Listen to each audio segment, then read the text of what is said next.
Surprise, surprise! What's going on, guys? GT iamthetie coming at you with a narrated Wi-Fi battle. Sorry about that delay between videos, but I've been a little bit busy. If you guys had a chance to check out my channel update video, I gave you a little bit of a sneak peek as to what I've been up to. But anyway, I got a match here today against a user named HP.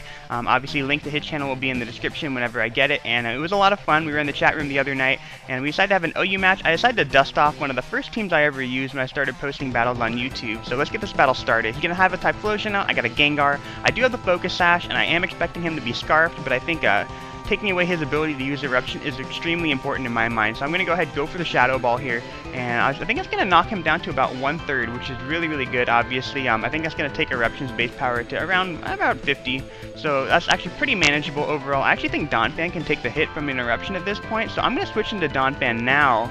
And obviously, because I don't want to lose Gengar this early in case he stays in and goes for the Eruption. But he does go into a Scizor, which is really, really nice for me. I'm just going to go ahead and take this turn to set up some rocks. And he makes a hard switch, which makes me think that he might be a Swords Dance set. But I'm going to go ahead and switch into my Gengar now on the Pert, because I think he can set up the Stealth Rock, obviously because Gengar is at 1 HP. This is the perfect opportunity to get him in.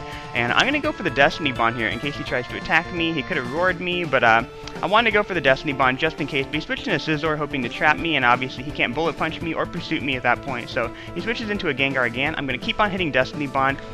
And this is pretty tough. I only have 6 PP left on Destiny Bond right here, so I'm going to actually go for a Shadow Ball, because I figure because the Destiny Bond is lingering, he's probably not going to attack me. He's probably going to go for a Substitute. So if I win the Speed Tie, I'm going to take out the Gengar, because I know I can, and if I don't win the Speed Tie and he gets the Substitute up, I break the Substitute, he's probably going to attack me on the next turn. I can switch into my Scizor and then Pursuit Trap him. So that's kind of my thought process, but I won the Speed Tie, so that was pretty good for me overall, and he's going to switch into a Scizor now.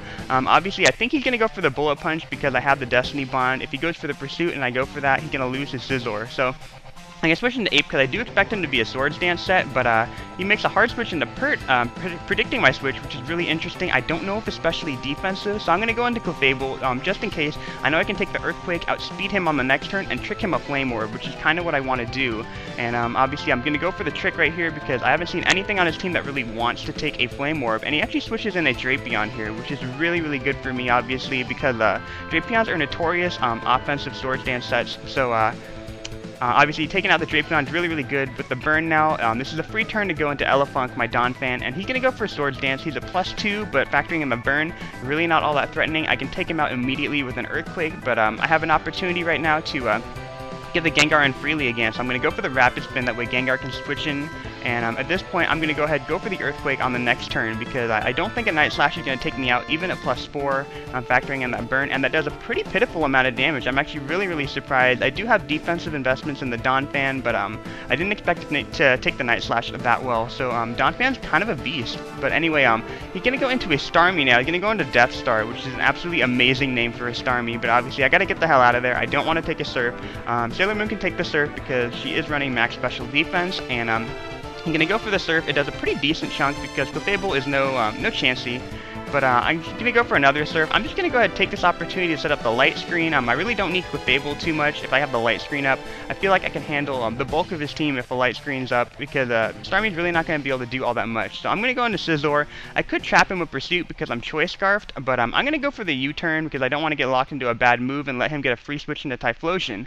And he's going to go for the U-turn, and he actually brought in the Typhlosion to Spotter, which is really, really good for me. Obviously, on the next switch, I thought a Stab Fire Blast would have been really, really bad for me, but I'm going to switch into Slowbro because I want to bait the Scizor to come out. I know I can take the U-turn from the Scizor, and with the Light Screen up, I'm going to go for a Calm Mind because I figure you're going to U-turn with the Scizor and then go into Starmie. I don't have Psychic.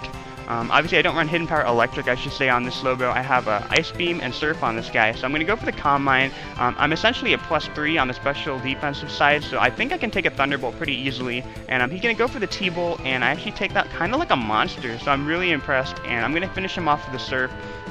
Obviously, the Starmie did check my Infernape, so that was pretty good, but obviously I didn't see any need to take him out immediately because I did have Scizor waiting in the wings, who was Choice Scarf no matter what. But he's going to go into Scizor now. Obviously, he's down to Scizor and Swampert at this point, so I figure he's just going to spam the U-turn, go into Pert, and that's going to give me a free switch into Gengar. And that's exactly what he's going to do. At this point, I really don't need Slowbro anymore, so I'm going to leave him in his Spotter. And at this point, he is going to go ahead, go into that Pert, obviously, and I'm going to go back into Gengar now. Now, I kind of figure he's going to predict me to go for that Destiny Bond, so I'm going to go for the Shadow Ball, because if he's running some sort of special defensive set, getting a little bit of residual damage makes it so Infernape can KO him with a Grass Knot. But he's going to go ahead and set up some rocks, anticipating me to go for that Destiny Bond, and obviously, because I got a critical hit on that turn, he's going to switch into Scizor now, expecting me to try to finish him off, and that's a pretty good play on his part, because I am not going to be able to take out that Scizor. At this point, I don't want anyone else to take a Bullet Punch, so I'm going to leave Gengar in his fodder, and I'm going to go into Chunky Monkey. It is named after that Ben & Jerry's ice cream, by the way, and he's going to go for the Bullet Punch, and that does a lot of damage looking at it. So he's actually a Choice Band set, and he threw me for a loop. I thought he was a Swords Dance set the whole time, but I'm going to go ahead and take him out with a Grass Knot, because I don't want to run the risk of him switching on a close combat and missing with a Fire Blast. Pretty sure the Grass Knot would have taken him out, and his last guy's the Pert, and I'm going to finish that guy off with a Grass Knot, and that was a good game. So I hope you guys enjoyed that video. Click the like button if you did. Obviously, I haven't posted a match in a long time, but I hope you guys enjoyed that kind of a retro team that I put together a while back. But anyway, a couple of things I want to talk about. I have a guest narrated Wi-Fi battle up on Sharpedophile's channel. I will put the link to that video in the description and in the video above. And then obviously, Awesome RC13 made me a really awesome background for my channel. Go check out my channel. I'm going to put a link to his channel as well, because he's super pro and super awesome, and I thank you a lot. So hope you guys enjoyed that video, and I'll catch you guys another time. Bye.